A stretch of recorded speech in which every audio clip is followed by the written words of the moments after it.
जय टेकरी सरकार, जय श्री राम। कैसे हैं आप सभी लोग। नमस्कार साथियों, मैं शिवम धाकड़ स्वागत करता हूं आपके अपने प्यारे से चैनल चैंपियन एकेडमी मैथ्स पर। जैसा कि आप सभी को पता है कि हमने अध्याय 1 से लेकर हर एक प्रश्नावली को एक वीडियो में कंप्लीट किया और उससे पहले एक हम परिचय वाली कक्षा लाते हैं। इसी क्रम में आज आपके सामने अध्याय 7 का परिचय, जिसमें हम क्या देखने वाले हैं भाई, परिचय। और बिना देरी की सीधे आते हैं वीडियो पर। भाई देखिए क्या है, अध्याय का नाम है हमारा त्रिभुज। त्रिभुज क्या होता है, तो देखिए भाई लिखी हुई है परिभाषा की 3 भुजाओं से घिरी बंद आकृति को हम क्या कहते हैं, त्रिभुज। क्या कहते हैं, त्रिभुज। जैसे बहुत छोटी छोटी बातें हैं, जैसे 3 भुजाएं मैंने ये बना ली हैं, क्या ये त्रिभुज है क्या? नहीं, ये त्रिभुज नहीं है। क्यों? क्योंकि त्रिभुज हमारा जब होगा जब हमारी 3 भुजाओं से कैसी होगी भाई, बंद आकृति होगी। ये बंद नहीं है, इसलिए क्या नहीं है, ये त्रिभुज नहीं है। ये क्या है भाई, त्रिभुज है। क्यों? क्योंकि ये बंद है। क्या है मेरे भाई, बंद है। ये भी हमारा क्या है, त्रिभुज है। तो आपको त्रिभुज समझ में आ गया होगा। त्रिभुज क्या है, 3 भुजाओं से घिरी बंद आकृति को क्या कहते हैं, त्रिभुज। आगे क्या लिखा हुआ है, कोण एवं उनके नाम। जो जो बातें बताता जा रहा हूँ उन्हें ध्यान से सुनते जाइएगा। क्या है क्या आप ये सभी जानते हैं कि ये जो कितने डिग्री का एंगल बन रहा है, तो भाई इन दोनों के बीच में 90 डिग्री का कोण बन रहा है। कितने डिग्री का कोण बन रहा है, 90 डिग्री का कोण बन रहा है। और 90 डिग्री का कोण कब बनता है, 90 डिग्री का कोण कब बनता है, जब हमारा परफेक्ट एल बनता है। क्या हो रहा है ये, 90 डिग्री का एंगल कब बनता है, जब हमारा कोई परफेक्ट एल बनता है।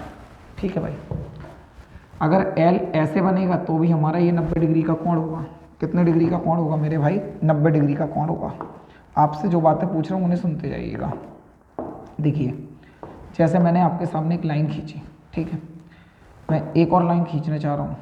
यहाँ से ये एक और लाइन ले आया, एक और लाइन ले आया, इसका कलर चेंज कर दिया मैंने। ध्यान सुनिए क्या है, इन दोनों के बीच में ये देखो एंगल नंबरिंग आ रही होगी।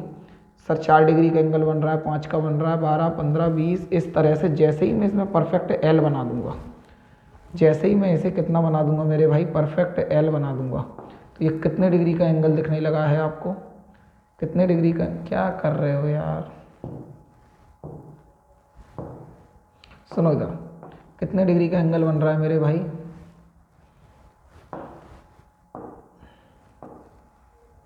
देखिए इन दोनों के बीच में कितने डिग्री का एंगल बन रहा है, कोई बताएगा मुझे। सर 90 डिग्री का बन रहा है।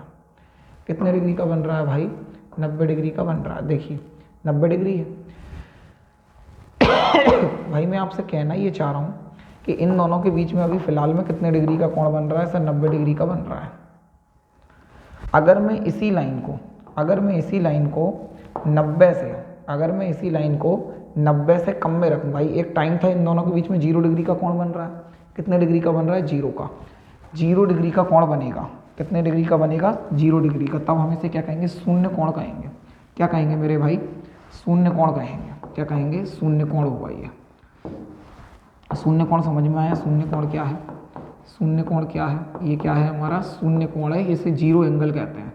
जब कोण ही नहीं बनता तो कौन सा होता है, 0 कोण। ये कितने डिग्री का होगा, 0 डिग्री का होगा। कितने डिग्री का होगा, 0 डिग्री का होगा। आगे देखिए भाई, आगे देखिए, इन लाइनों को देखिएगा केवल। सर अभी 0 डिग्री का बन रहा था तो इस पर ओवरलैप है। इसे उठा रहे हैं और उठाते उठाते जब ये परफेक्ट एल बन गया तो ये कितने डिग्री का हो रहा है, 90 डिग्री का।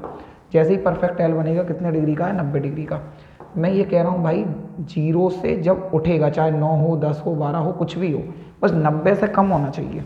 क्या होना चाहिए मेरे भाई, 90 से कम होना चाहिए। तो इसके लिए एक नाम है जिसे हम कहते हैं न्यून कोण। क्या कहते हैं मेरे भाई, न्यून कोण। क्या कहते हैं, न्यून कोण। ये नाम हमें पता होना चाहिए। न्यून कोण कैसे होते हैं भाई, कि 0 डिग्री से तो बड़ा होता है और 90 डिग्री से छोटा होता है। 90 डिग्री से छोटा होता है, 0 डिग्री से बड़ा होता है, 90 डिग्री से छोटा होता है। क्या कहते हैं, न्यून कोण। क्या कहते हैं, न्यून कोण। अभी इन दोनों लाइनों के बीच में कौन सा कोण बन रहा है, सर न्यून कोण बन रहा है। क्यों? क्योंकि ये सभी 90 डिग्री से छोटे हैं। 90 डिग्री से छोटे हैं। जैसे ये परफेक्ट एल बनेगा, ये 89 तक है, 89 डिग्री तक हमारा ये क्या कहलाएगा मेरे भाई, 88, 89 डिग्री तक क्या कहलाएगा, न्यून कोण। और जैसे ही हमारा ये 90 होगा, जैसे ही ये 90 होगा तो हम इसे न्यून कोण नहीं कहेंगे, बल्कि इसका नाम क्या हो जाएगा, समकोण। क्या नाम हो जाएगा मेरे भाई, समकोण हो जाएगा। क्या हो जाएगा, समकोण। समकोण, समकोण का मतलब होता है 90 डिग्री। एग्जैक्ट 90 डिग्री के कोण को हम क्या कहते हैं? समकोण। क्या कहते हैं मेरे भाई? समकोण। किसी को कोई दिक्कत हो तो बोलो, अरे हाँ या ना। ठीक है भाई। अब आगे देखिए सर, ये 90 डिग्री का कोण बन रहा है, हमने इसे 90 से ही बड़ा कर दिया। देखिए इधर 97, 98, 100 ये हो गया। और ये जैसे ही एक सीधी लाइन बन जाएगी, जैसे ही ये एक सीधी लाइन बन जाएगी तो हमें से क्या नाम दे देंगे भाई? हमें से क्या नाम दे देंगे? 180 डिग्री की बन गई है, 180 डिग्री का कोण बन गया है सी। तो हमारे जो भी 90 से बड़े कोण होंगे, ये वाला कोण 146 डिग्री का है, तो ये 90 से तो बड़ा है और 180 से छोटा है। मतलब अगर हम यहाँ पर लिखेंगे, अगर हम यहाँ पर ये लिखेंगे कि ये कितने डिग्री का कोण है, तो 147 डिग्री का है। कितने का है मेरे भाई? 147 डिग्री का है। क्या तुम्हें भी ये एग्जैक्ट लिखना है क्या? नहीं, एग्जैक्ट नहीं लिखना। मेरे पास सुविधा है तो मैं आपको दिखा रहा हूँ, मेरे पास सुविधा है तो मैं आपको दिखा रहा हूँ कि 147 डिग्री मतलब 90 से बड़ा बन गया और 180 से छोटा। लिखने की कोई ज़रूरत नहीं है फिलहाल में, केवल ये नंबर से पता होना चाहिए कि ये कितने डिग्री का होगा। देखिए भाई तो ये कितना है? ये सर 90 से तो बड़ा होगा। 90 से कैसा होगा मेरे भाई? बड़ा होगा, लेकिन 180 से छोटा होना चाहिए। 180 डिग्री से छोटा होना चाहिए। इसे कहते क्या है? अधिक कोण। क्या कहते हैं भाई? अधिक कोण।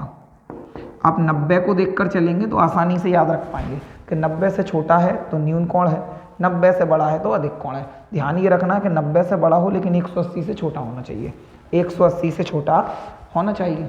और शून्य कोण के लिए तो कोई बात है ही नहीं। यहाँ तक किसी को कोई दिक्कत हो तो बोलो भाई, अरे बोलो। 147 डिग्री का कोण हो गया भाई। देखिए अब आगे, आगे देखिए, ये 180 डिग्री का कोण यहाँ तक हो गया। किसी को कोई दिक्कत हो तो एक बार बोलो, क्या कर रहे हो यार? 180 डिग्री का कोण हो गया। मैं आपको किसी और से दिखाने की कोशिश कर रहा हूँ कि इन कोणों को आप कैसे पहचान सकते हैं। जैसे इससे देख लीजिए, ये फ़ोन है और ये मेरे पास मार्कर है।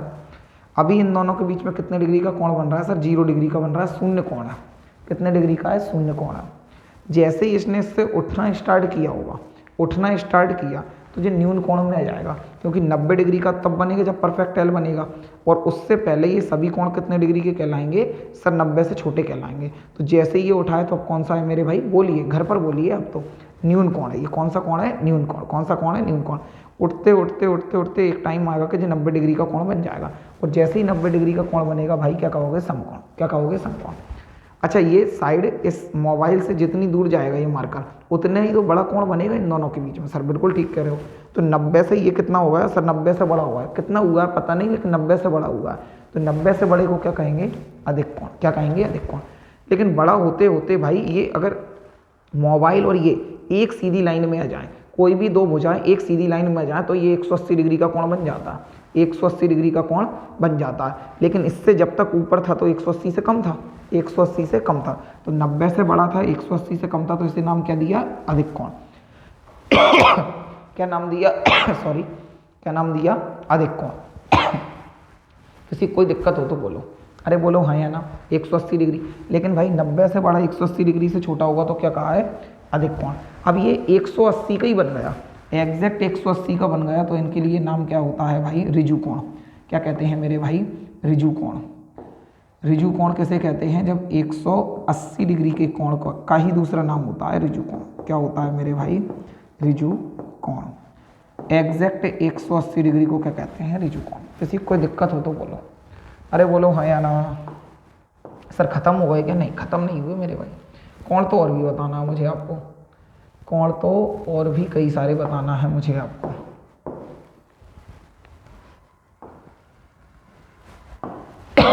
देखिए एक्चुअली क्या है सर, ये शून्य कोण है, ये न्यून कोण हो गया, ये हमारा समकोण हो गया, ये अधिक कोण हो गया, ये ऋजु कोण हो गया। मैं तो इसे और भी घुमा रहा हूँ, मैं इसे और भी घुमा रहा हूँ। तो अब ये सर 180 डिग्री से बड़ा बनेगा। अब ये 180 डिग्री से बड़ा बनेगा।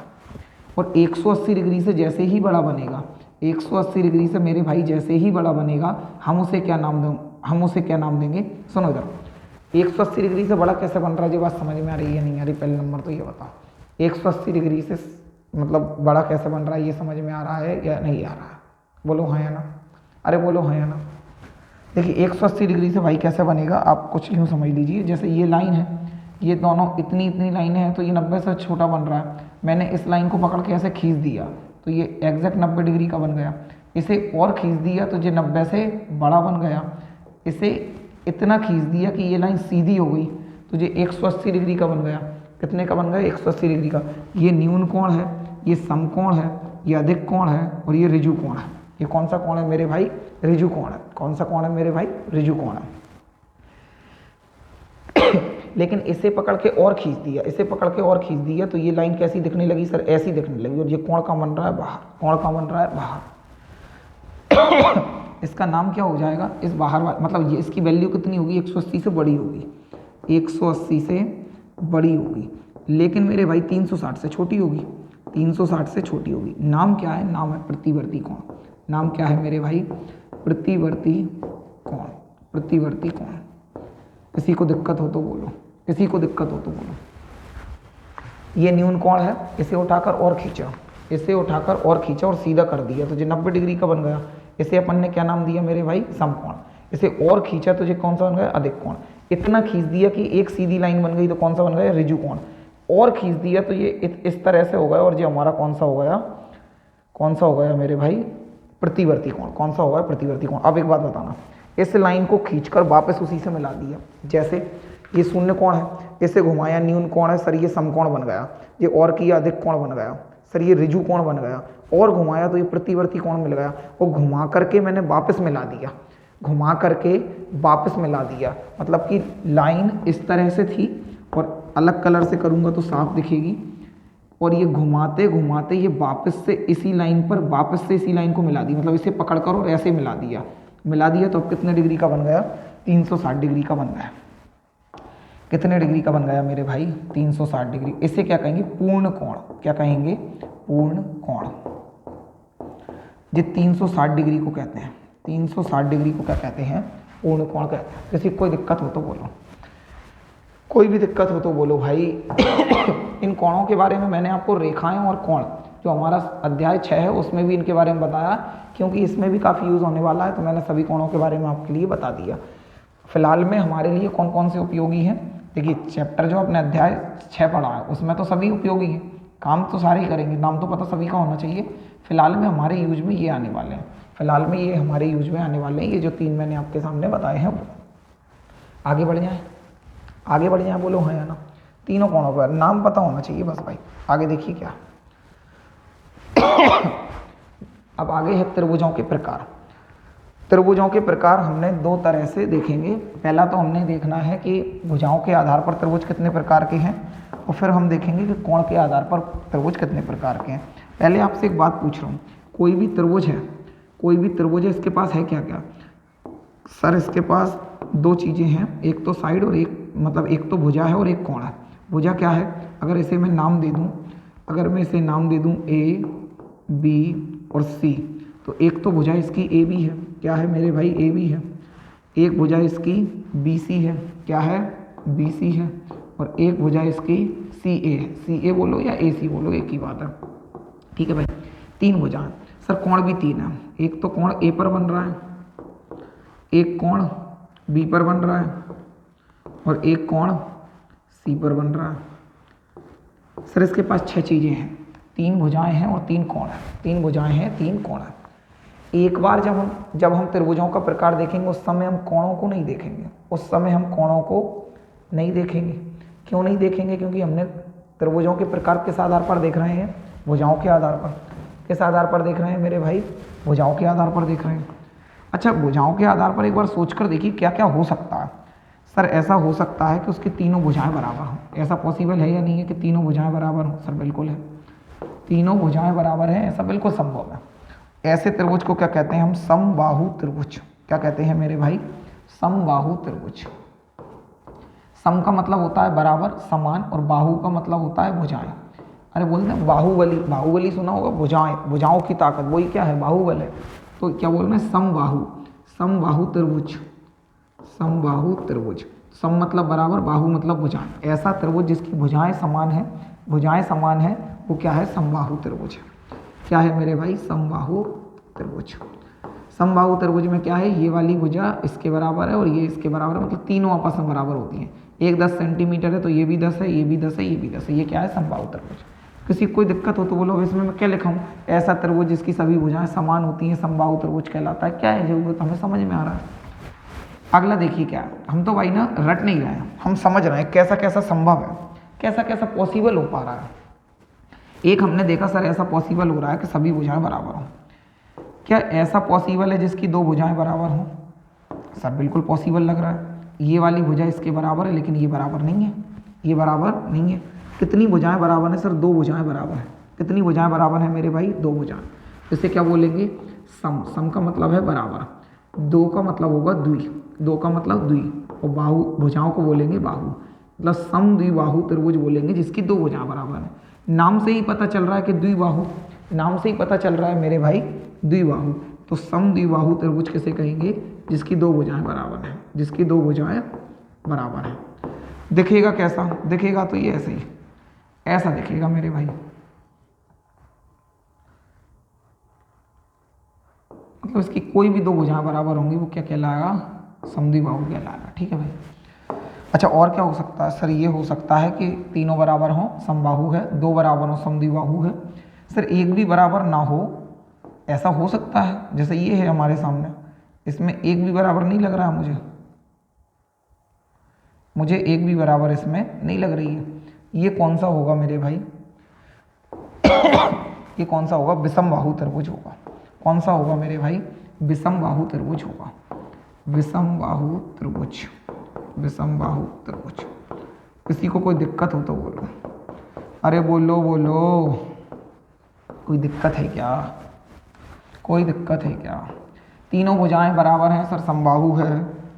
दो बराबर हैं सर, समद्विबाहु है। और एक भी बराबर नहीं है, विषमबाहु है। एक भी बराबर नहीं है, कौन सी है? विषमबाहु। किसी को कोई दिक्कत हो तो एक बार बोलो। कोई दिक्कत नहीं होनी चाहिए। कई सारे मेरे भाई मेरी बहनों को ऐसा लग रहा होगा सर ये इतना समकोण त्रिभुज है, समकोण त्रिभुज है, ऐसा लगा होगा। सर आप विषमबाहु क्यों कह रहे हो इसे? क्या ये समकोण त्रिभुज नहीं है? जी हाँ, आप सही समझ रहे हैं, ये समकोण त्रिभुज भी है। लेकिन बेटा भाई मेरे, आप यूँ समझिए कि जब हम भुजाओं के आधार पर देखेंगे ना, तो हम उस समय कोणों का जिक्र भी नहीं किया। मैंने जिक्र ही नहीं किया कि इसमें 90 डिग्री का कोण होना चाहिए, या 90 से छोटा होना चाहिए, 90 से बड़ा होना चाहिए। ऐसा मैंने कोई जिक्र नहीं किया, ऐसा मैंने कोई जिक्र मेरे भाई नहीं किया। जब मैंने कोण का जिक्र किया ही नहीं है तो फिर मैं समकोण त्रिभुज क्यों बोलूँगा? इस कारण से जब हम भुजाओं के आधार पर देखेंगे उस समय त्रिभुजों को केवल भुजाओं के आधार पर ही डिवाइड करना है। जैसे ये हमारा न्यून कोण त्रिभुज भी है, लेकिन हम इसे यहाँ पर समबाहु त्रिभुज ही कहेंगे। क्यों? क्योंकि हमने भुजाओं के आधार पर बांटा है। अभी ज़्यादा दिमाग नहीं लगाना है, पूरा समराइज करवाऊंगा तब सब बता दूंगा। फिलहाल में केवल ये समझो कि त्रिभुजों के प्रकार भुजाओं के आधार पर तीन प्रकार के होते हैं, समबाहु, समद्विबाहु और विषमबाहु। अब देखिए भाई कोण के आधार पर, कोण के आधार पर जब हम देखेंगे, किसके आधार पर देखेंगे मेरे भाई? कोण के आधार पर जब हम देखेंगे तब हम, ठीक दिखाई नहीं दे रहा होगा है ना, सुनो इधर, जब हम कोण के आधार पर देख रहे होंगे ना मेरे भाई, तब हम केवल कोण को देखेंगे, भुजाओं को नहीं देखेंगे। जैसे आपके सामने मैंने लिखा, अच्छा ये कैसे देखेंगे आप तो देख लीजिए। कोण के आधार पर का मतलब क्या हुआ सर? अब केवल कोण को देखना है, कोण को कैसे देखना है वो समझ। ये आपके सामने मैंने एक त्रिभुज बनाया। क्या बनाया? त्रिभुज। क्या हम में से हर एक मेरा भाई, हर एक मेरी बहन ये जानती है कि त्रिभुज के तीनों कोणों का योग 180 डिग्री होता है? जैसे ये कोण 1 है, ये कोण 2 है और ये कोण 3 है। तो क्या कोण 1, कोण 2 और कोण 3 की वैल्यू जोड़कर 180 डिग्री आएगी? ये बात हम सभी को पता होना चाहिए, ये बात हम सभी को पता होना ही चाहिए कि त्रिभुज सर कैसा ही दिखे, ऐसे त्रिभुज से कोई मतलब नहीं है। त्रिभुज हमारा ये होगा तब भी इन तीनों कोणों का योग कितना होगा? 180 डिग्री। तीनों का जोड़ तो 180 डिग्री होगा, ये बात हमें पता है। Very good. अब देखिए भाई, कोण में आपको क्या करना है? कोण के आधार पर जब भी आप त्रिभुजों को बांटेंगे ना, तो मेरी आपको ये पर्सनल एडवाइस है कि सबसे पहले आप वहाँ पर 90 डिग्री का कोण देख रहे होंगे। कितने डिग्री का कोण देख रहे होंगे मेरे भाई? 90 डिग्री का कोण देख रहे होंगे। सर 90 डिग्री का? हाँ, ये जो L बनता है ना, ये देख रहे होंगे। अगर 90 डिग्री का कोण मिल जाए, अगर 90 डिग्री का कोण मिल जाए तो आपसे ही पूछ रहा हूँ कि 90 डिग्री के कोण को क्या कहते हैं? सर समकोण कहते हैं। क्या कहते हैं? समकोण कहते हैं। अगर 90 डिग्री का कोण आपको कहीं भी दिख जाए, हो सकता है यहाँ दिखे, हो सकता है मेरे भाई आपको इस साइड दिख जाए, हो सकता है आपको इस तरह से करने पर आपको 90 डिग्री का कोण इस कोने पर दिख जाए, इस कोने पर दिख जाए, मतलब 90 डिग्री का कोण कहीं भी दिखना चाहिए, 90 डिग्री का कोण कहीं भी दिखना चाहिए। ऐसे त्रिभुज का नाम क्या हो जाएगा? समकोण त्रिभुज। क्या नाम हो जाएगा मेरे भाई? समकोण त्रिभुज। क्या हो जाएगा? समकोण त्रिभुज। क्यों हो जाएगा? क्योंकि इसमें समकोण है, क्योंकि इसमें एक कोण समकोण है। समकोण 90 डिग्री को कहते हैं। समकोण किसे कहते हैं? 90 डिग्री को कहते हैं। सर ये तो आसान है, ये तो आसान है। अच्छा, समकोण कहीं पर भी दिख जाए, समकोण मेरे भाई हमें कहीं पर भी दिख जाए, क्योंकि ये हमारा घूमता रहेगा तो ये वाला, ये समकोण हमारा यहाँ हो गया है, यहाँ हो सकता है। 90 डिग्री का कोण होना चाहिए, अल्टीमेटली मेरा कहना ये है। वो हो किसी भी कोने में सकता है। ये कैसा है? समकोण त्रिभुज। कैसा है? समकोण त्रिभुज। आगे देखिए सर, अगर 90 डिग्री का ना दिखा तो बिल्कुल ठीक कह रहे हो, 90 डिग्री का नहीं दिखेगा तो कुछ और दिखेगा। 90 डिग्री का नहीं दिखेगा तो कुछ और दिखेगा, जैसे ये नहीं बन पाएगा तो मैं चाह रहा हूँ, वो नहीं बन पाएगा इससे। एक मिनट रुकिएगा मेरे भाई, इसमें वो एग्जाम्पल है ही नहीं, पर कोई बात नहीं, मैं आपको बना के दिखा देता हूँ। देखिए सर, देखिए भाई सर, 90 डिग्री का नहीं दिखा, 90 डिग्री का नहीं दिखा तो कोई बात नहीं। क्या आपको ये दिख रहा है कुछ ऐसा? सर दिख रहा है। इसमें देखना तो आपको 90 डिग्री का ही है, कोसेस तो आपको 90 डिग्री देखने की करनी। जो आपकी फर्स्ट स्टेप होगी ना देखने की, वो ऐसी ही होगी कि आपको कोसेस तो यही करना है कि जो 90 डिग्री का है क्या इसमें कोण? नहीं है। अगर 90 का ना मिले, अगर 90 का ना मिले तो 90 से बड़ा देखिए, 90 से बड़ा देखिए। 90 से बड़ा कैसे देखेंगे सर? अगर परफेक्ट एल बनेगा, अगर परफेक्ट एल बनेगा तो 90 है। अगर ये और खुल रहा है, अगर ये और खुल रहा है तो इन दोनों के बीच में कितने डिग्री का कोण बन जाएगा? कितने डिग्री का कोण बन जाएगा? अभी 90 का है, ये और खुलेगा तो 90 से बड़ा बनेगा, 90 से बड़ा बनेगा। सर जी 90 से बड़ा हुआ, मिल गया, 90 से बड़ा कोण मिल गया। पूछूंगा 90 से बड़े कोण को कहते क्या है, तो आप बोलेंगे सर अधिक कोण कहते हैं। क्या कहते हैं? अधिक कोण कहते हैं। तो मैं बोलूँगा 90 का मिला था तो क्या नाम दिया था सर? समकोण त्रिभुज। 90 से बड़ा मिलेगा, क्या बोलोगे? अधिक कोण त्रिभुज। क्या बोलोगे? अधिक कोण त्रिभुज। सर नाम से ही याद हो रहा है, कोई दिक्कत वाली बात नहीं है। क्या है ये सर? अधिक कोण त्रिभुज है। क्या है ये? अधिक कोण त्रिभुज है। अरे बोलो हाँ या ना? अधिक कोण त्रिभुज है भाई। क्या है? अधिक कोण त्रिभुज। अधिक कोण त्रिभुज हमें समझ में आ गया अच्छे से sir? Very good, very good. देखिए अब आगे सर, अगर ऐसा हो जाए कि कुछ भी ना मिले, जी हो तो सकता ही है, हो तो सकता ही है। सर हमने 90 देखा ऐसे,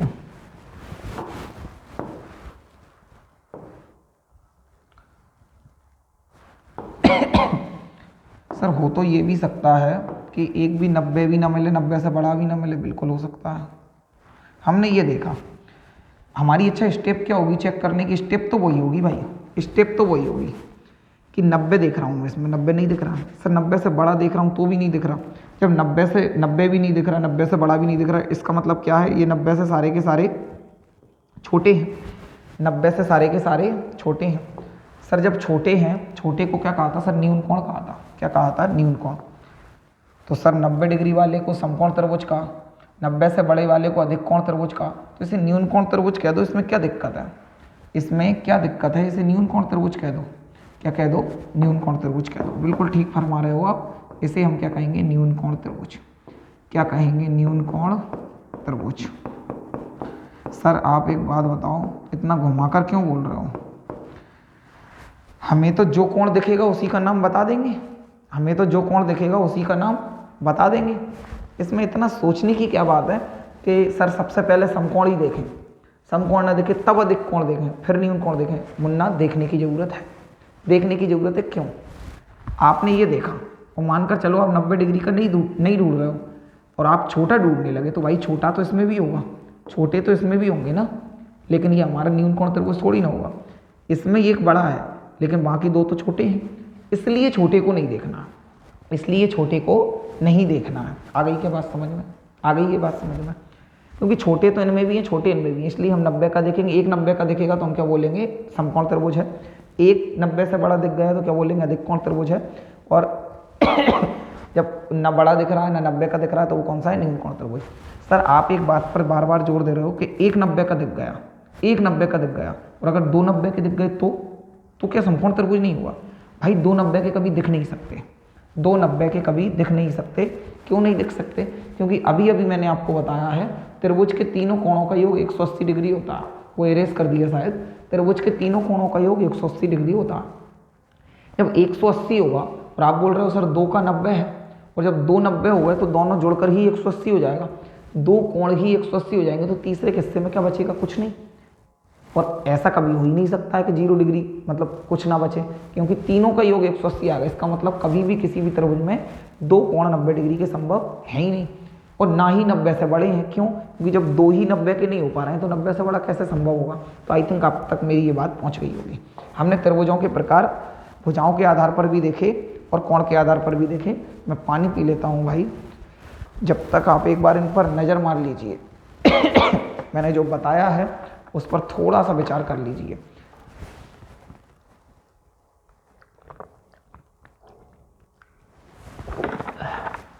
अब क्या है भाई? अब है सर्वांग समता। सर्वांग समता क्या होती है? देखिए, सर्वांग समता का मतलब होता है एकदम फोटोकॉपी।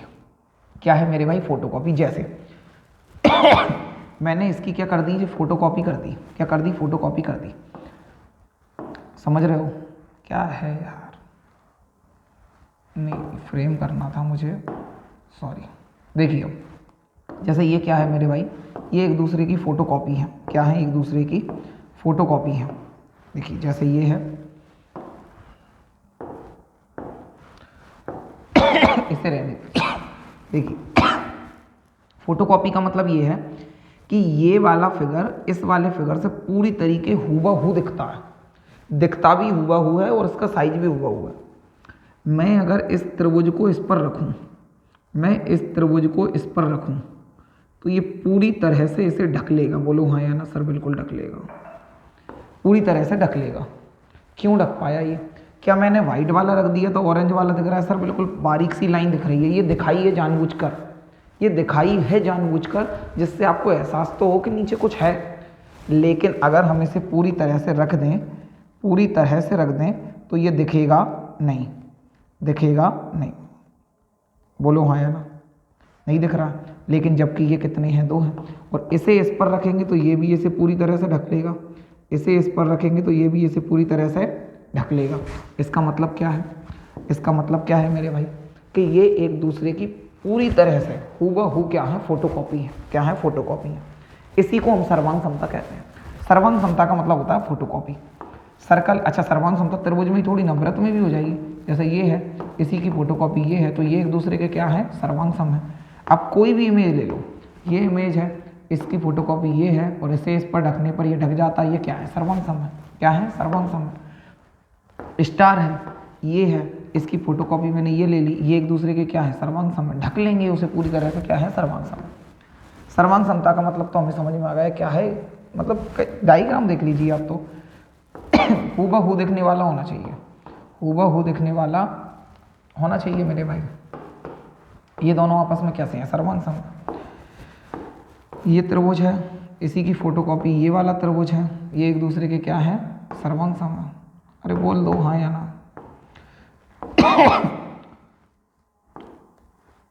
ये है, इसी की फोटोकॉपी ये है, एक दूसरे के क्या है?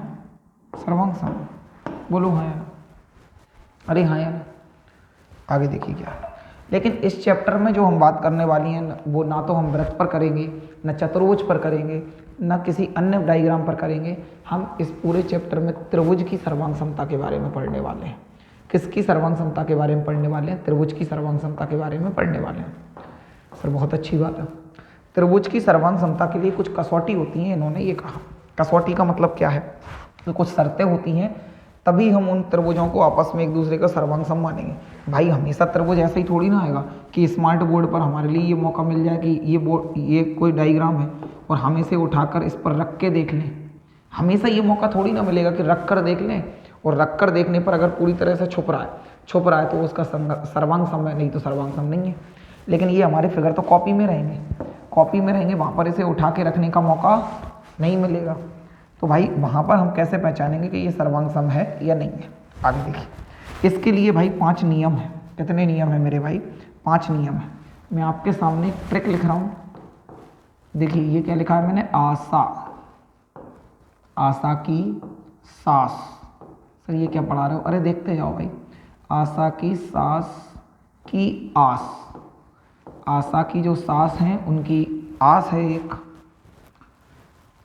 होप है। और इसके बाद मेरे भाई क्या है? एक और लास्ट है एस एस एस, और 5वां है आर एच एस। ये 5 नियम से हम किसी भी त्रिभुज को सर्वांग सम कह सकते हैं। सर जी ऐसे बात समझ में नहीं आ रही, समझाओ तो। जी क्या लिख दिया आपने? सुनो, सुनते जाओ बस। ये नियम है। एक तो क्या है? आशा है, ये सास है, ये आस है, ये ट्रिपल एस है, ये आर एच एस है। क्या है? ट्रिपल। मैं सभी को एक्सप्लेन करता जा रहा हूँ कैसा कैसा है। जैसे आपके सामने मैंने एक त्रिभुज बनाया। क्या बनाया भाई? त्रिभुज बनाया। इसी की फोटोकॉपी एक और त्रिभुज है हमारे सामने, लेकिन तुम्हें पता थोड़ी ना है कि वो फोटोकॉपी है क्या। आपको पता नहीं है कि वो फोटोकॉपी है या नहीं है। ठीक है भाई, हमें ऐसा नाम दे रखा है इनका, हमें कुछ नाम दे रखे हैं। जैसे ये हमारा ए बी सी है, ये हमारा पी क्यू आर है। हमें पता करना है कि ये हमारे सर्वांग सम है या नहीं है। तो हमें क्या करना है भाई? हमारे सामने कुछ ना कुछ दिया हुआ होगा। मानकर चलिए ऐसा दिया है कि ये वाली साइड इस साइड के बराबर है, और ये वाली साइड इस साइड के बराबर है, और ये वाली साइड इसके बराबर है। ऐसा हमें बोल रखा है उन्होंने, प्रश्न में ऐसा दिया हुआ होगा। तो हमने क्या बोला कि इसकी ए बी भुजा है। मतलब हम किस किस त्रिभुज में बात कर रहे हैं? हम बात कर रहे हैं त्रिभुज ए बी सी एवं। इनके प्रश्न कैसे आएंगे, तब कैसे करेंगे? मैं तो अभी केवल इन्हें एक्सप्लेन कर रहा हूँ, सभी नियमों को एक्सप्लेन कर रहा हूँ कि त्रिभुज ए बी सी एवं पी क्यू आर में, त्रिभुज ए बी सी एवं त्रिभुज पी क्यू आर में ये बात कर रहे हैं हम। तो ए बी सी में जो ए बी भुजा है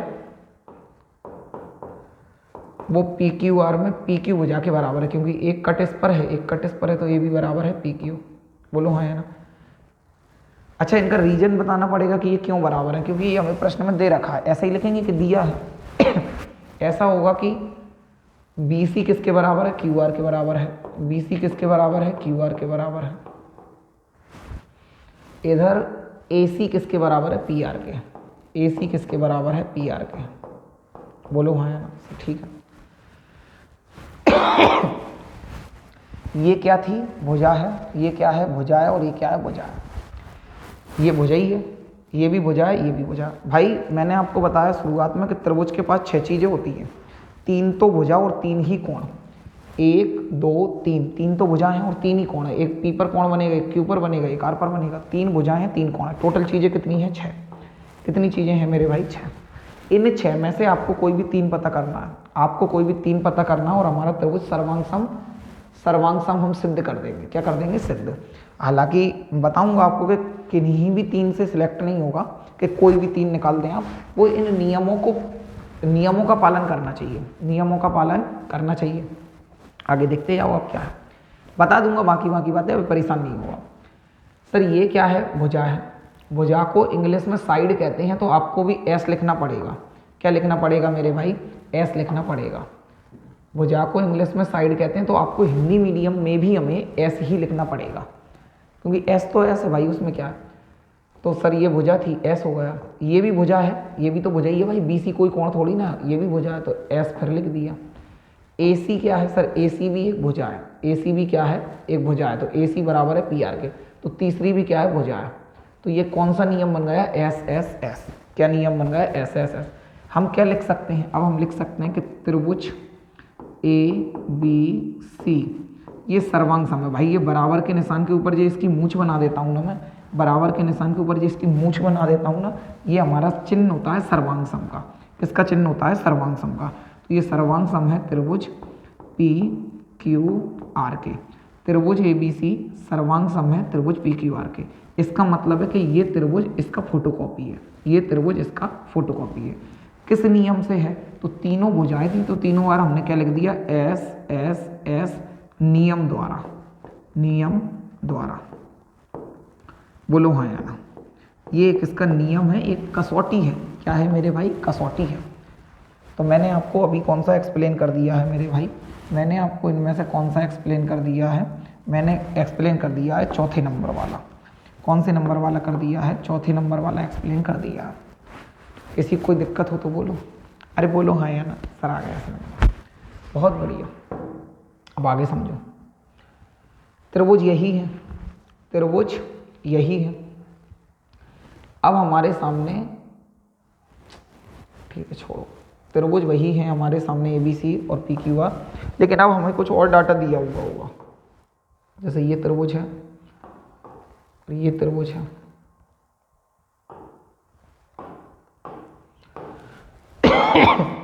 अभी भी नाम हमारे वही हैं कि ये क्या है, ABCPQR। मानकर चलिए भाई ये वाला कोण और ये वाला कोण बराबर है, कोई से भी हो सकते हैं, ऐसा नहीं कि इस कोने पर है वो भी उसकी कोने पर हो, नहीं।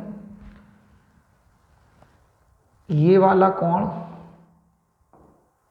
इस वाले कोण के बराबर है। देखिए जिस पर मैंने दो चिन्ह लगाए, इधर दो चिन्ह लगाए, तो ये दोनों कोण बराबर हैं। ये वाला कोण इसके बराबर है क्योंकि दोनों सिंगल सिंगल में, ठीक है सर। और ये वाली भुजा इस भुजा के बराबर है, ऐसा क्वेश्चन ने दिया है। प्रश्न में कुछ ना कुछ मिलेगा तभी हम सिद्ध कर पाएंगे। हम यहाँ क्या करेंगे भाई, क्या करेंगे, त्रिभुज ABC और PQR में हम लिखेंगे जो जो हमें बराबर दिखेगा वो लिखेंगे। ठीक, इसका जो कोण A है वो इसके कोण R के बराबर है, इसके बराबर है, कोण R के बराबर है सर, बिल्कुल ठीक है। इसका जो कोण P है, इसका जो कोण P है वो इसके कोण C के बराबर है, इसके कोण C के बराबर है, बिल्कुल ठीक है। अब क्या बराबर है सर, इसकी जो AC भुजा है, बिल्कुल ठीक है, वो किसके बराबर है सर, इसके P से लेकर R तक, PR के बराबर है, PR के बराबर है। क्या तीन चीज़ें आपको मिल गई हैं सर, मिल गई हैं। अब तुम्हें यहाँ से डिसाइड करना है कि किस नियम के द्वारा किया है, किस नियम के द्वारा किया है। तो नियम कैसे पहचानोगे, देखो पहली बार में कोई दिक्कत नहीं थी, तीनों बार S था, तीनों ही साइड थी तो कोई दिक्कत नहीं थी। अब सुनिएगा, तुम्हारे पास नियम क्या हो, मतलब तुम्हारे पास क्या क्या चीज़ें हो सकती हैं। देखो कोई भी तीन चीज़ें पता होंगी, हो सकता है तीनों साइड पता हो सकता है दो कोण एक साइड पता हो, या हो सकता है दो साइड मतलब दो भुजाएं एक कोण पता हो, ऐसा हो ही सकता है। क्या सर तीनों कोण हो सकते हैं क्या, नहीं, तीनों कोण नहीं हो सकते। तीनों कोण समरूपता वाला एक टॉपिक था जो कि आपके सिलेबस से हटा दिया है। उस समरूप वाले में हम देखते थे कि तीनों बार ए आता था कोण। फिलहाल में यहाँ पर नहीं आएगा, मैंने तीनों जगह ए कहीं लिखा ही नहीं है, तीनों जगह ए नहीं लिखा है। ए का मतलब है कोण, एंगल, और एस का मतलब है साइड, साइड का मतलब भुजा। मतलब इसे क्या पढ़ोगे, कोण भुजा कोण, भुजा कोण भुजा, कोण कोण भुजा, भुजा भुजा भुजा। इसका मतलब है समकोण, कर्ण और भुजा। बता दूंगा, इसे बता दूंगा ये क्या है, लेकिन ये चारों समझ में आ गए। आगे देखिए, आगे देखिए क्या नियम है भाई। कोई भी जो चीज़ें आपको दो बार पता हो, जैसे इसमें दो क्या पता है सर, दो कोण पता है, दो कोण पता है, तो आप दो बार ए लिख लो, दो बार ए लिख लो, क्योंकि कोण को इंग्लिश में एंगल कहते हैं, और एंगल का क्या लिख लिया, ए। एंगल का क्या लिख लिया मेरे भाई, ए। जो भी दो चीज़ें पता होंगी वो लिख लेंगे, ऐसे कर पाओगे भाई। ये नियम पहचानना बहुत जरूरी है, हमें पता होना चाहिए कि किस नियम से बन रहा है, ये किस नियम से सर्वांग सम हो रहा है, ये मोस्ट इंपॉर्टेंट बात है। नहीं तो नियम लग रहा है ये वाला, तुम लिख रहे हो ये वाला, गलत हो जाएगा। इस नियम से बन रहा है ये लिख दिया तो गलत हो जाएगा। तो नियम कैसे पहचानोगे, देखो सर दो बार कोण था तो दो बार ए लिख लिया, कोई दिक्कत नहीं है। सर दूर दूर क्यों लिखा है, कारण है उसका, कारण है। अब देखिए ध्यान से, किसी भी एक त्रिभुज को देख लो, हमने एक कोण ये देखा था, एक कोण ये देखा था, क्या इन दोनों कोण के बीच में भुजा है बनने वाली, सर बिल्कुल बीच में ही है। क्या सी और ए के बीच में ही AC बन रही है, सर बिल्कुल बन रही है। इधर भी एक कोण हमने ये देखा था, एक कोण ये देखा था, एक कोण ये देखा था और एक कोण ये देखा था, और इन्हीं के बीच में ये भुजा बन रही थी। दोनों कोणों के बीच में भुजा बन रही थी, इसीलिए दोनों कोण के बीच में S लिखेंगे, दोनों कोण के बीच में S लिखेंगे। क्यों लिखेंगे मैंने कारण बताया, क्यों लिखेंगे मैंने कारण बताया। तो अब आप क्या बोलोगे कि ये सर्वांग सम तो है, सर्वांग सम तो है। ये अगर तीन चीज़ें बराबर बता दी तो सर्वांग सम तो हैं, ABC PQR, त्रिभुज PQR के सर्वांग सम है। लेकिन नियम बदल गया, किस नियम के द्वारा है, ASA मतलब कोण भुजा कोण, नियम द्वारा। बोलो हाँ या ना, अरे हाँ या ना। आगे बढ़ जाए, आगे बढ़ जाए भाई। ऐसा ना हो करके अब मैं इन त्रिभुजों में कुछ और बदलाव कर रहा हूँ।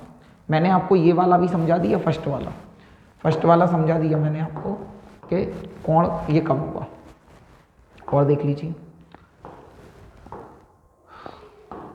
क्या सर कोण हमेशा ऐसा ही आएगा त्रिभुज? नहीं, त्रिभुज तो कैसा भी आ सकता है, त्रिभुज में परेशान नहीं हो। अब देखिए भाई, फिर से नाम रख दिया मैंने इनका A B C P Q R। अब क्या है, अब है भाई मानकर चलो ये वाली भुजा इसके बराबर है और इसकी ये वाली भुजा इसके बराबर है और ये वाला कोण इस कोण के बराबर है। ऐसा हो ही सकता है। तो आपको जो जो चीज़ें बराबर दी होंगी उन्हें लिखेंगे, आप तो जो जो चीज़ें बराबर दी होंगी उन्हें लिखेंगे। हमने लिखा इसकी AC इसके PR के बराबर है, तो हमने लिख दिया इसकी जो AC है वो PR के बराबर है, सॉरी AC PR के बराबर है। इसकी BC इसके QR के बराबर है, इसकी BC सॉरी एक कट यहाँ एक यहाँ है तो डबल यहाँ है डबल यहाँ है, ठीक है भाई। देखे तो ना किसके क्या बराबर है, तो BC बराबर क्या है QR, BC बराबर क्या है QR सर, ठीक है। इसका जो कोण C है, इसका जो कोण C है इसके कोण R के बराबर है। एक बार देख लो इसे, कोई दिक्कत है क्या? तीनों चीज़ें बराबर थी, तीनों चीज़ें अपन ने बता दी हैं सर, बता दी हैं। मैंने बोला कि तीनों चीज़ें बताने के बाद लगभग ये तय है कि आपने सिद्ध कर दिया, लगभग ये तय है कि आपने सिद्ध कर दिया। फिक्स नहीं कह रहा हूँ, लेकिन लगभग संभावना है कि आपने सिद्ध कर दिया। फिक्स क्यों नहीं कह रहा हूँ, आखिरी में समझाऊंगा। देखो इधर अब देखिए, अब आपके पास क्या है, इस बार दो भुजाएं हैं। देखिए तीनों भुजाएं होंगी तो तीनों भुजाएं देख ही लो, कोई दिक्कत ही नहीं है। दो कोण होंगे तो पहले दो बार A लिखेंगे और दो भुजाएं होंगी तो पहले दो बार S लिखेंगे, दो बार S लिखेंगे। सर ये भी भुजा ये भी भुजा, मतलब भुजाएं कितनी हैं? दो। भुजा को इंग्लिश में क्या कहते हैं? साइड। क्या कहते हैं? साइड। और साइड कहते हैं तो दो बार S आ जाएगा, दो बार S आ जाएगा। अरे बोलो हाँ या ना, दो बार S आ जाएगा सर, बिल्कुल ठीक, बिल्कुल ठीक है। अब देखिए, एक भुजा ये है, एक भुजा ये है। क्या इन दोनों भुजाओं के बीच में ही कोण बन रहा है? सर बिल्कुल बन रहा है। एक तो भुजा ये थी और एक भुजा ये थी और इनके बीच में ही तो कोण बन रहा था, बीच में ही कोण बन रहा है। ठीक ऐसे ही यहाँ हो रहा है, एक तो भुजा हमने ये ली थी और एक भुजा ये ली थी। देखिए एक तो AC ली थी तो ये है, BC ली थी तो ये है, इन दोनों के बीच में कोण बन रहा है तो हमारा ये है। तो सर इन दोनों के बीच में ही कोण बन रहा है और बीच में बन रहा है तो बीच में कहाँ लिखोगे? यहाँ। मतलब ये नियम कौन सा हो जाएगा? नियम कौन सा हो जाएगा हमारे? साइड कोण साइड, मतलब साइड भुजा कोण भुजा, भुजा कोण भुजा। किसी को कोई दिक्कत हो तो बोलो, अरे बोलो हाँ या ना। तीसरा सर हमने भुजा कोण भुजा वाला नियम भी देख लिया, भुजा कोण भुजा वाला नियम भी देख लिया। किसी को कोई दिक्कत हो तो एक बार बोलो। कोई दिक्कत नहीं है सर, सब कुछ समझ में आ रहा है। Very good, very good. अगर आपको सब कुछ समझ में आ रहा है, इस बार त्रिभुज बदल देता हूँ, उसमें क्या दिक्कत है? नहीं बोलो कि ऐसे ही त्रिभुज आया क्या, नहीं त्रिभुज तो कैसा भी आ सकता है, उसमें क्या है।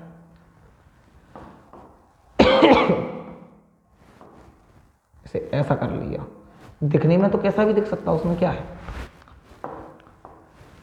इन्हें कुछ नाम दे दें सर, वही नाम दे दीजिए ABC और PQR, ठीक है भाई। अरे बोलो हाँ या ना। अब क्या है कि ये वाली भुजा, ये वाला कोण और ये वाला कोण बराबर है। इसका जो A कोण है वो इसके P के बराबर है, इसका जो Q कोण है वो ऐसे बराबर है, ठीक है भाई। और इसकी जो AC भुजा है वो इसके PR के बराबर है, AC भुजा है वो PR के बराबर है। सर हमें जो जो चीज़ें बराबर होंगी उन्हें देखते हुए चलते हैं, दोनों में चर्चा करना है। सर एक तो इसका कोण जो A है ना वो इसके कोण P के बराबर है, बिल्कुल ठीक है। इसका जो कोण B है ना वो इसके कोण Q के बराबर है, सर ये बात भी बिल्कुल ठीक है, क्या दिक्कत है। अब डिसाइड करिए क्या है। सर तीसरी भुजा भी पता है, सर पहले भुजा को लिख लेते बाद में कोण को लिखते, उससे कोई फर्क नहीं पड़ रहा, उससे कोई फर्क नहीं पड़ रहा। सर इसकी भुजा जो AC है वो इसकी भुजा के PR के बराबर है। इसे RP बोलो या PR बोलो, एक ही बात है। इसे की भुजा क्या है? AC और इसकी भुजा कौन सी है? PR। कौन सी भुजा है? PR। और ये दोनों आपस में कैसी हैं? बराबर। कैसी हैं? बराबर। क्या तीन चीज़ें बराबर बता दी हैं सर? बता दी हैं। नियम कौन सा लगेगा वो सुनो, नियम कौन सा लगेगा। एक किसी भी त्रिभुज को देख लो, सर एक कोण तो ये है, एक कोण ये है, तो कोण कितने हैं सर? दो। और जो भी दो होंगे पहले उन्हें लिखेंगे, दो भुजाएं होंगी तो 2 बार एस लिख देंगे, और 2 कोण होंगे तो 2 बार कोण लिख देंगे, ए लिख देंगे। तो सर एक ए लिख दिया यहाँ और एक ए लिख दिया यहाँ, क्यों? क्योंकि 2 कोण थे, 2 कोण थे। अब सुनिए, एक कोण ये है, एक कोण ये है, लेकिन हमने भुजा लिखी है वो इन दोनों कोण के बीच में बन रही है क्या? नहीं सर, बीच में बनती तो यहाँ बनती, बीच में बनती तो हमारी ये वाली होती भुजा। सर बीच में नहीं बन रही, एक कोण ये बन रहा है, एक कोण ये बन रहा है, और भुजा इन कोणों से दूर बन रही है। एक कोण ये बन रहा है, एक कोण ये बन रहा है, और भुजा इन कोणों से दूर बन रही है, मतलब बीच में नहीं बन रही। वो यहाँ हो रहा है, एक कोण ये बन रहा है और एक कोण ये बन रहा है, एक कोण ये बन रहा है, एक कोण ये बन रहा है, और बीच में बनती तो भुजा ये वाली होती, बीच में बनता तो भुजा ये वाली होती, लेकिन भुजा कहाँ बन रही है? सर दूर बन रही है। भुजा इन दोनों कोण के बीच में नहीं बन रही, और बीच में नहीं बन रही तो हम बीच में एस नहीं लिखेंगे, एस लिखेंगे यहाँ, एस लिखेंगे यहाँ। अगर भुजा हमारी भुजा हमारी इन दोनों कोणों के बीच में बनती तो एस लिखते बीच में, एस लिखते बीच में, लेकिन यहाँ नहीं बन रही तो एस हम यहाँ पर नहीं लिखेंगे, एस कहाँ लिखेंगे? यहाँ पर। मतलब ये नियम कौन सा होगा? कोण कोण भुजा, कोण कोण भुजा। जो मोस्ट इंपॉर्टेंट है, मोस्ट इंपॉर्टेंट बात है भाई, कौन सा हो जाएगा ये हमारा? कोण कोण भुजा, कोण कोण भुजा। ये एस बाद में क्यों आया है? आई थिंक अब तक ये बात मेरी पहुंच गई होगी। हमें इसीलिए पहले जो 2 बन रहा है वो देखते हैं, उन दोनों के बीच में बन रहा है तो बीच में रख दो, बाहर बन रहा है तो बाहर। बोलो हाँ या ना? कौन सा देख लिया हमने? ये भी देख लिया, ये भी देख लिया, और देख लो भाई, और देख लो। आपके सामने एक और त्रिभुज लेकर आ रहा हूँ मैं, एक और त्रिभुज ला रहा हूँ, कुछ ऐसा होना चाहिए।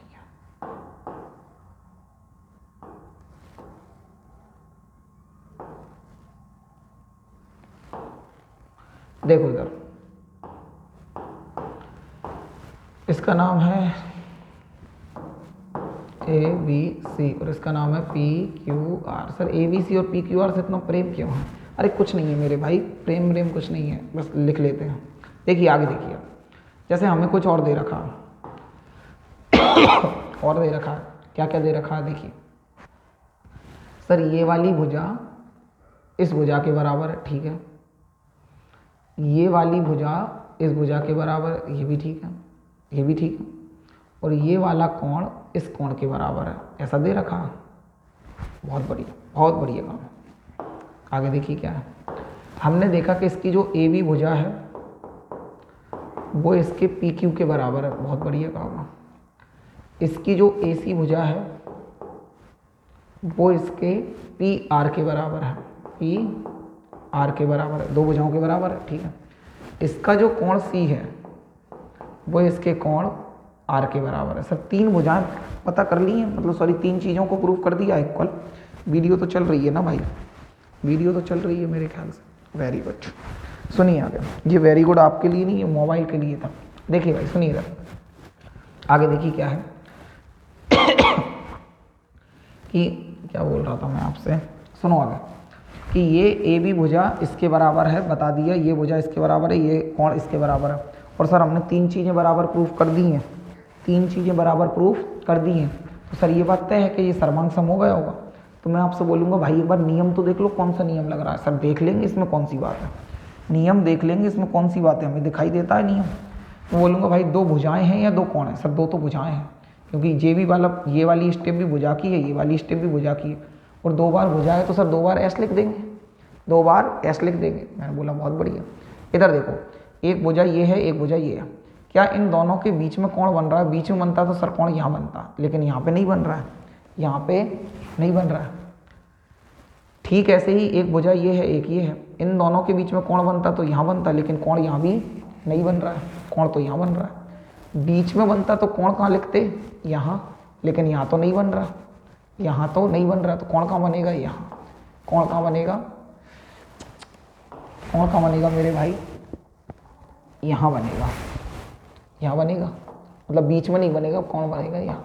सर हम लिख दें ना एस एस ए नियम द्वारा, लिख दें सर, इसमें क्या है? इन नियमों में देखकर बताओ कहीं ये नियम लिखा है क्या? इन नियमों में देखकर बताओ कहीं ये नियम लिखा है क्या?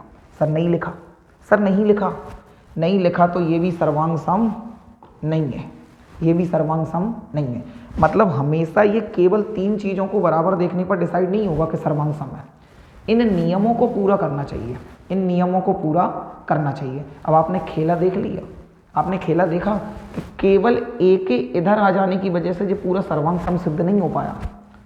और अगर इस ए को मैं गलती से यहाँ लिख देता, विचार नहीं कर पाता, मैं आपको ये छोटे छोटे तरीके नहीं बताता कि ऐसे ऐसे डिसाइड करना है, तो आप निश्चित रूप से इसे भुजा कोण भुजा नियम द्वारा सर्वांग सम सिद्ध कर देते, जो कि गलत हो जाता, जो कि गलत हो जाता। सर बहुत अच्छे से समझ में आ गया क्या मामला है। मतलब ये वाला सर्वांग सम नहीं था, ये दोनों सर्वांग सम नहीं है। मुझे किसी और चीज़ को और प्रूफ करना है। एक मिनट रुकिए भाई, देखिए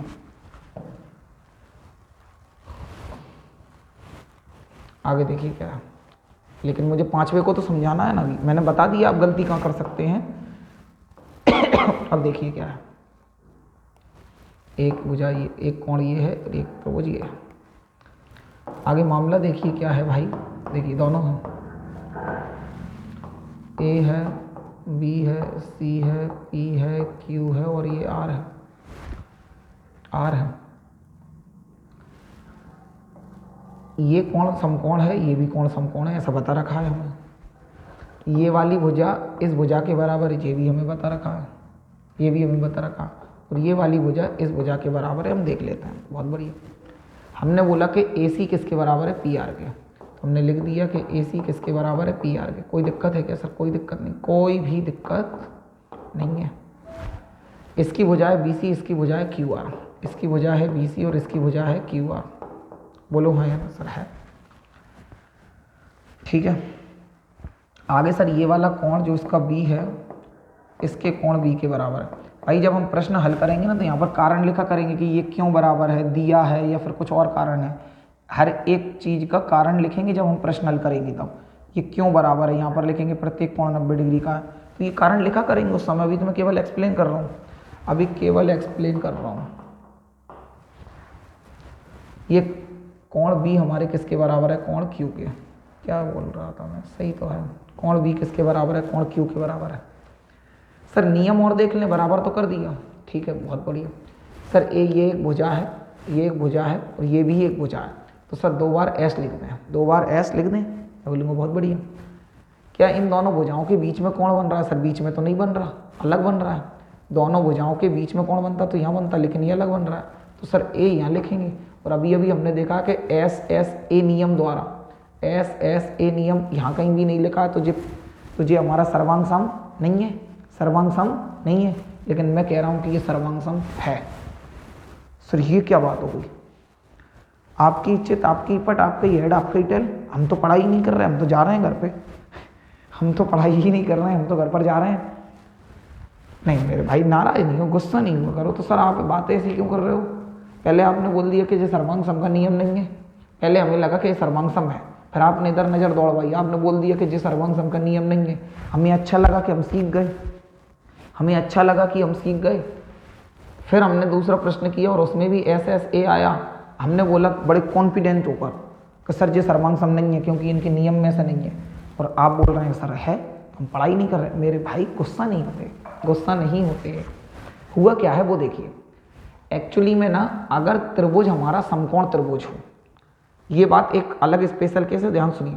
अगर त्रिभुज हमारा समकोण त्रिभुज हो और ये जो कोण है ना भाई, ये वाला जो कोण है, ये कोई साधारण कोण नहीं है, ये 90 डिग्री वाला कोण है, 90 डिग्री वाला कोण है। ऐसे मामले में ना इन्हें हम SSA नियम से नहीं देखेंगे, SSA नियम से नहीं देखेंगे, बल्कि सुनिए इसे RHS नियम से देखेंगे। कैसे?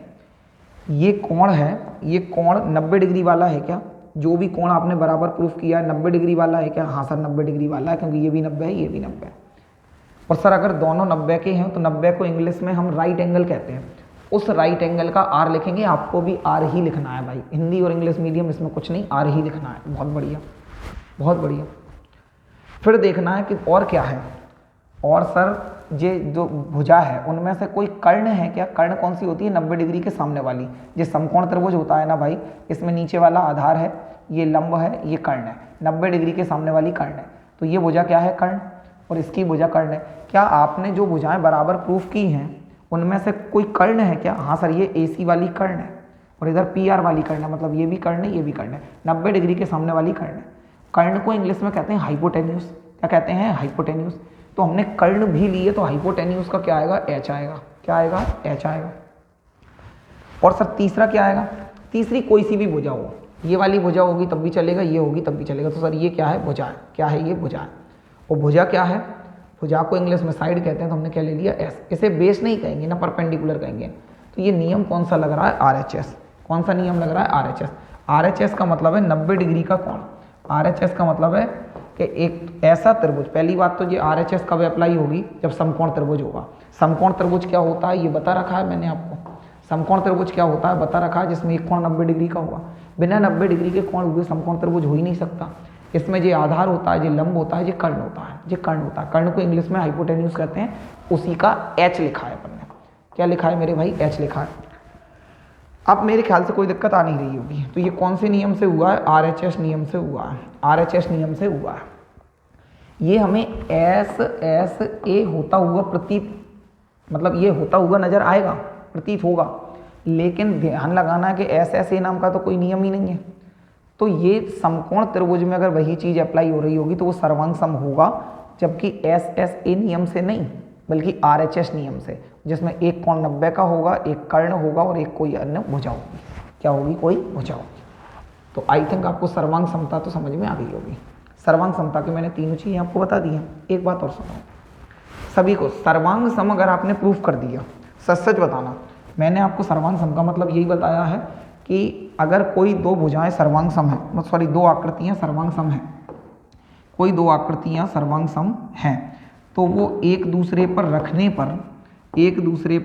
पर वो उसे पूरी तरीके से ढक लेंगी। सच्ची तो बात सही है। अगर ढक ही लिया तो मैं आपसे ये पूछना चाह रहा हूँ, क्या इसका हर एक कोण और हर एक भुजा पूरी तरह से बराबर होगी या नहीं होगी? सर ऑब्वियसली होगी, ऑब्वियसली होगी। अगर होगी तो मैं ये पूछना चाह रहा हूँ कि अगर हमने प्रूफ कर ही दिया कि जिस फोटोकॉपी है तो क्या करना है हमें आगे? हम ये कह सकते हैं, अभी तो हमारे पास केवल 3 चीज़ें हैं। केवल कितनी चीज़ें हैं? 3 चीज़ें हैं, जो कि पहले से पता थी। लेकिन सिद्ध करने के बाद, उन्हें सर्वांग सम सिद्ध करने के बाद हम 6 की 6 चीज़ों को बराबर प्रूफ कर पाएंगे। हम बोलेंगे ये वाली भुजा इसके बराबर है, ये इसके बराबर तो थी, ये इसके बराबर है, ये वाला कोण इसके बराबर है, तो ये वाला कोण इस कोण के बराबर होगा और ये वाला कोण भी इस कोण के बराबर होगा। क्योंकि अगर हमने उन्हें फोटोकॉपी प्रूफ कर ही दिया है, अगर हमने फोटोकॉपी प्रूफ कर ही दिया है तो फिर उसकी 6 की 6 चीज़ें इसकी 6 की 6 चीज़ों के बराबर होंगी। बोलो हाँ या ना? अरे बोलो हाँ या ना? हाँ, पहले हमारे पास कोई भी 3 चीज़ें होंगी, लेकिन हमने इन कसौटियों में से किसी भी नियम का उपयोग करके उन्हें एक बार सर्वांग सम प्रूफ कर दिया। सर्वांग सम प्रूफ कर दिया, फोटोकॉपी प्रूफ कर दिया यार। क्या प्रूफ कर दिया? फोटोकॉपी। और जब फोटोकॉपी प्रूफ कर ही दिया तो ये बात तो तय है ना कि इसकी 6 की 6 भुजाएं, इसकी 6 की 6 ये चीज़ें, 3 भुजा और 3 कोण, इसकी तीनों भुजा और तीनों कोण के बराबर होगी। क्या होगी? बराबर होगी। बोलो हाँ या ना? सर बिल्कुल ठीक है। अब सुनिए, आप वो कैसे करेंगे? आप वो उसके लिए लगाएंगे आप CPCT लिखेंगे। लगाएंगे क्या? CPCT बस लिखेंगे। जैसे केवल इतनी बात को कहकर मैं सर्वांग समता को खत्म करने जा रहा हूँ। ये चीज़ें तो आपके बराबर थी, लेकिन भाई ये जो PQ साइड है ना, ये तुम्हारे पास थी थोड़ी ना। तो आपके पास क्या था? यहाँ पर आपके पास क्या था? एक मिनट की, हाँ, PQ भुजा किसके बराबर बताई हमने? AB के। PQ भुजा किसके बराबर बताई? AB के। तो भाई इसी का जो PQ है, ये आगे वाले 2 लेटर लिए, इसके 2 आगे वाले लिए, तो इसका AB और PQ भी बराबर होंगे। तो हम क्या लिख पाएंगे कि AB PQ के बराबर है। और यहाँ नीचे क्या लिखेंगे? CPCT। CPCT का पूरा नाम तो होता है corresponding part of congruent triangle. Corresponding part of congruent of triangle. Hindi में बताओ सर। आपको इंग्लिश, हिंदी वालों को भी भाई CPCT लिखना है। इसका मतलब अगर मैं बहुत संक्षेप में बताऊँ ना आपको, एक शब्द में अगर कहूँ कि इसका मतलब क्या है, इस पूरी बात का मतलब ये है कि जब हमने उन्हें फोटोकॉपी प्रूफ कर ही दिया, तो इनकी सभी चीज़ें बराबर होंगी, तो ये ए बी वाली पी क्यू के बराबर होगी, क्योंकि ए बी और पी क्यू क्या है, संगत भुजाएं हैं। मतलब ये वाली भुजा इस भुजा के बराबर होगी। और कारण क्या है, जिस सी पी सी डी का मतलब है कि जब हमने फोटोकॉपी प्रूव कर ही दिया, जब हमने फोटोकॉपी प्रूव कर दिया तो ये तो हमारी आपस में कैसी होंगी, बराबर होंगी। कैसी होंगी मेरे भाई, बराबर होंगी। बोलो हाँ या ना, अरे बोलो।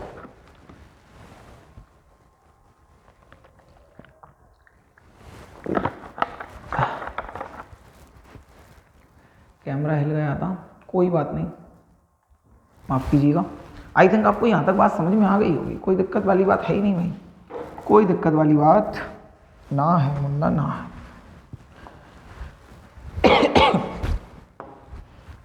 ठीक है, ये मैंने आपको बातें बता दी हैं। एक बात को और सुनकर हम अपना चैप्टर ख़त्म करने जा रहे हैं। देखिए, जैसे कोई त्रिभुज है, क्या है ये, त्रिभुज है।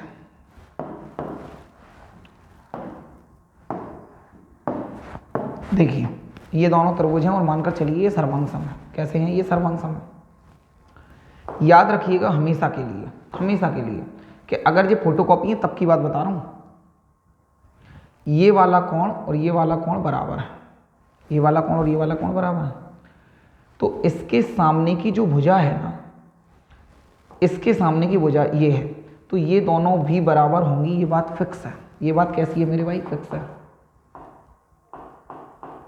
फिक्स है, ये बात तय है। मानकर चलो ये वाली भुजा और ये वाली भुजा बराबर है, तो इस भुजा के ठीक सामने कौन सा कोण बन रहा होगा, ये वाला। इस भुजा के ठीक सामने कौन सा कोण बन रहा होगा, ये वाला। अगर ये दोनों भुजाएं पहले से बराबर हैं तो ये बात तय है, फिक्स है कि ये कोण और ये कोण भी आपस में बराबर होंगे। कब होंगे, जब ये एक दूसरे के सर्वांगसम होंगे तब, सर्वांगसम होंगे तब। सर बहुत बढ़िया, ये वाला कोण और ये वाला कोण मानकर चलिए बराबर है, ये इसका कोण है, ये इसका कोण है, बराबर है, तो इसके ठीक सामने भुजा कौन सी बनेगी सर, जे वाली। तो इसके ठीक सामने कौन सी बन रही, जे वाली। ये दोनों भी बराबर होंगी। क्यों होंगी बराबर, क्यों होंगी बराबर मेरे भाई, क्यों होंगी बराबर क्योंकि समान भुजाओं के सामने वाले कोण, जैसे ये समान भुजा है, ये वाली भुजा और ये वाली भुजा समान है, तो इनके सामने वाले कोण भी कैसे होते हैं, बराबर। या समान कोण के सामने वाली भुजा, समान कोण के सामने वाली भुजाएं भी कैसी होती हैं, बराबर। मतलब बराबर कोण के आगे बराबर भुजा होगी, छोटी सी बात है। आ गई होगी बात समझ में आपको, ये बात समझ में आपको आ गई होगी। देखिए भाई, अभी तक मैं केवल ये कहता था कि अगर आपने परिचय वाली वीडियो देख ली है तो आपको कोई दिक्कत नहीं आने वाली है। अगर आपने परिचय वाली वीडियो देख ली है तो आपको कोई दिक्कत नहीं आने वाली है। पहली बार कह रहा हूँ कि इस परिचय के अलावा अगर आप ये चैप्टर करने जा रहे हैं तो आपको जो 7 चैप्टर से भाई, चैप्टर अध्याय जो हमारा 6 है, अध्याय 6 है, उसे देखना भी कंपलसरी है, उसे देखना भी मेरे भाई कंपलसरी है। बिना इसे देखे 7 को समझने में भी आने में परेशानी हो सकती है। क्यों, क्योंकि कई सारी मैं कोण से संबंधित, जैसे संगत कोण क्या है, शीर्षाभिमुख कोण क्या है, कौन से कोण बराबर होते हैं, किन कोणों का योग 180 डिग्री आता है, इन सभी की चर्चा हमने अध्याय 6 में कर रखी है। क्योंकि वो कोण तो 7 में भी आएंगे, अध्याय 7 में भी आएंगे और अध्याय 8 में भी आएंगे। इसलिए जो मैंने 6 में चीज़ें बताई हैं वो मैंने इस चैप्टर के इंट्रोडक्शन में, परिचय वाली क्लास में बिल्कुल नहीं बनाया। क्यों, क्योंकि मैंने 6 में पढ़ा दिया। मैं आपसे ये तो कह सकता हूँ कि अगर आपने 6 के इंट्रोडक्शन वाली वीडियो नहीं देखी है तो प्लीज़ पहले 6 चैप्टर को कंप्लीट करिए। अध्याय 6 को करने के बाद 7 पर आएंगे तो समझ में आएगा, 7 को करने के बाद 8 पर आएंगे तब समझ में आएगा। जो 6, 7, 8 ये चैप्टर तो तीनों के तीनों कंटिन्यू देखना जरूरी है। अगर आपने इसमें से 6 को छोड़ रखा है, 7 पर आएंगे तो दिक्कत होगी, 7 को छोड़ रखा है 8 पर आएंगे दिक्कत होगी। इसलिए मेरी सलाह क्या है कि ये इंट्रोडक्शन तो आपने देखा है, बहुत अच्छी बात है, पहले 6 चैप्टर कंप्लीट करके आइए, अदरवाइज 7 में कुछ भी समझ में आने वाला नहीं है। मिलते हैं अगली वीडियो में, तब तक के लिए नमस्कार।